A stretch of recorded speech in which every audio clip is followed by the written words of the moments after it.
Bien, vamos a dibujar la estructura de Lewis del SO2. Primera regla, debemos determinar la forma en que se encuentran enlazados los átomos entre ellos, ¿no? Y aquí lo importante es entonces identificar cuál va a ser nuestro átomo central y cuál va a ser o cuáles van a ser los átomos periféricos, ¿de acuerdo? El criterio que habitualmente se utiliza es que el átomo central es el átomo más electropositivo, es decir, si queréis decirlo de otra manera, el menos electronegativo, mientras que los periféricos son los más electronegativos. En este caso, por tanto, el azufre sería el átomo central, mientras que los átomos de oxígeno van a ser los átomos periféricos. En el caso de que hubiera hidrógeno o flúor, estos siempre son átomos periféricos. Una vez hecho esto, debemos determinar el número total de electrones de valencia simplemente sumando los electrones de valencia de cada uno de los átomos. Átomos de azufre tenemos uno en la estructura, un átomo de azufre. Cada átomo de azufre tiene 6 electrones de valencia, por tanto, esto nos va a proporcionar 6 electrones, mientras que átomos de oxígeno, tenemos 2 átomos de oxígeno en esta estructura. Cada átomo de oxígeno que proporciona 6 electrones, en total son 12 electrones. Si sumamos van a ser 18 electrones y por tanto en nuestra estructura vamos a tener que colocar 9 pares de electrones, ¿no? Este número hay que recordarlo bien, ¿de acuerdo? Estos 9 pares de electrones que vamos a tener que colocar, ¿no?, en nuestra estructura, ¿vale? Para ir haciendo la estructura de Lewis. Vale, una vez hecho esto y recordamos estos 9 pares de electrones, continuamos, unimos el átomo central y los átomos periféricos, por tanto, dibujamos, ¿no?, lo que sería el esqueleto de la molécula, ¿de acuerdo? Y unimos central con periféricos con un par de electrones. Ya hemos gastado 2 de los 9 pares de electrones. Hecho el esqueleto de la molécula, lo que hacemos ahora es completar el octeto en los átomos periféricos con pares no enlazantes. Por tanto, completamos el octeto en los átomos periféricos utilizando pares no enlazantes. Y hecho esto, repetimos aquí, ¿no?, la estructura que ahora tenemos aquí dibujada. Hecho esto, si nos sobran todavía pares de electrones, fijaros que hay que colocar 9 pares de electrones y de momento hemos colocado 8. Si nos sobran todavía pares de electrones, nos sobra uno, de 9 hemos colocado 8, nos sobra 1, lo colocamos como par no enlazante sobre el átomo central, ¿de acuerdo? De manera que ya tenemos una estructura de Lewis provisional, que sería esta de aquí, ¿de acuerdo?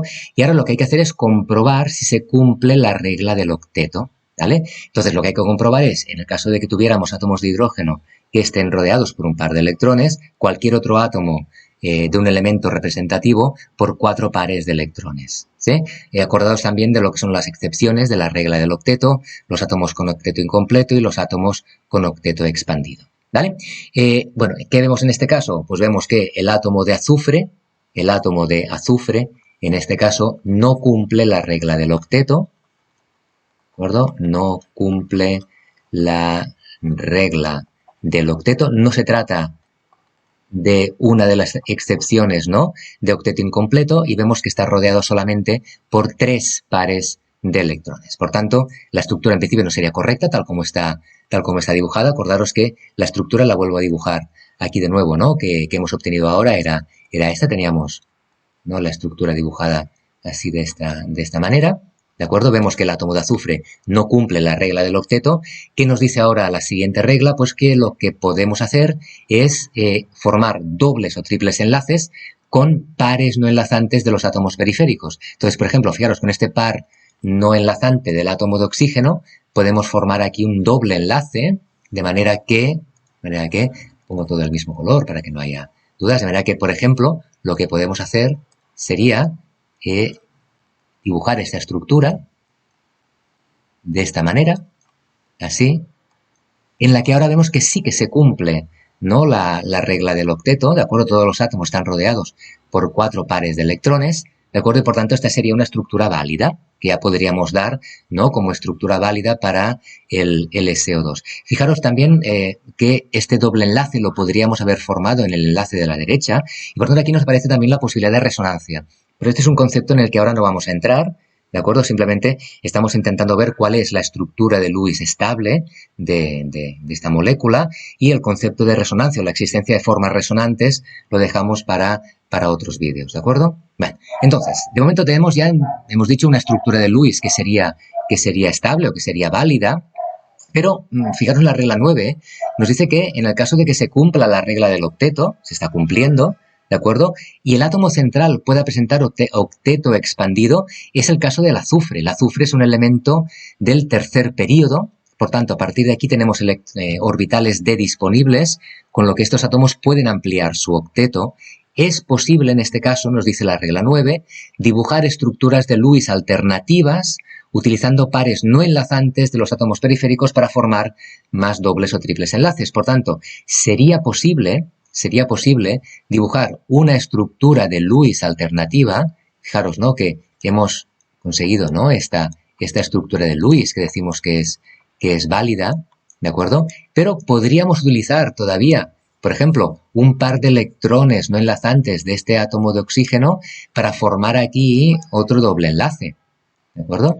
Y esta estructura de Lewis que se nos formaría, en la que el azufre presenta octeto expandido, es también una estructura válida, ¿de acuerdo? Por tanto, tenemos dos estructuras de Lewis que en principio son válidas, estas dos, ¿de acuerdo? Estas dos, ¿sí? Y ahora lo que debemos hacer es ver cuál de las dos es más estable. Y para hacerlo, debemos utilizar ya la última de las reglas que tenemos, que es la regla 10, que es aquella que nos dice que debemos calcular la carga formal de cada átomo en cada estructura. A partir de ahí, escoger la estructura preferida. ¿Con qué criterio? Con estos dos que tenéis aquí, ¿de acuerdo? Acordaros, las estructuras de Lewis con cargas formales de menor valor absoluto son las más estables, y en caso de igualdad de cargas formales, intentar que la carga negativa esté situada sobre el átomo más electronegativo. ¿Cómo se calculan las cargas formales? Con esta fórmula que tenéis aquí, que sería para cada átomo en una estructura, la carga formal es el número de electrones de valencia del átomo libre, el que tenemos en la tabla periódica, menos el número de electrones no enlazantes, menos la mitad de electrones enlazantes. Pues bien, con este criterio vamos a ver cuáles serían las cargas formales en cada una de las estructuras. Vuelvo a dibujar aquí las dos estructuras de Lewis, ¿no?, que tenemos, ¿de acuerdo? Que serían, una sería esta y la otra sería esta de aquí, ¿de acuerdo? Estas serían las dos estructuras de Lewis, y vamos a calcular para cada una de ellas las cargas formales de cada átomo, ¿no? Entonces, utilizando esta fórmula que tenemos aquí, veremos que la carga formal en este átomo es 0, la carga formal en este átomo es más 1 y en este es menos 1. Acordaros que la suma de cargas formales debe dar igual a la carga de la fórmula, en este caso la molécula es neutra, por tanto la carga debe ser 0, efectivamente, ¿no? La suma de cargas formales nos da 0, mientras que en esta otra estructura las cargas formales de cada uno de los átomos es 0. Por tanto, en esta segunda estructura es donde las cargas formales tienen un menor valor absoluto, y por tanto esta va a ser la estructura de Lewis preferida, la estructura de Lewis más estable de la molécula de SO2.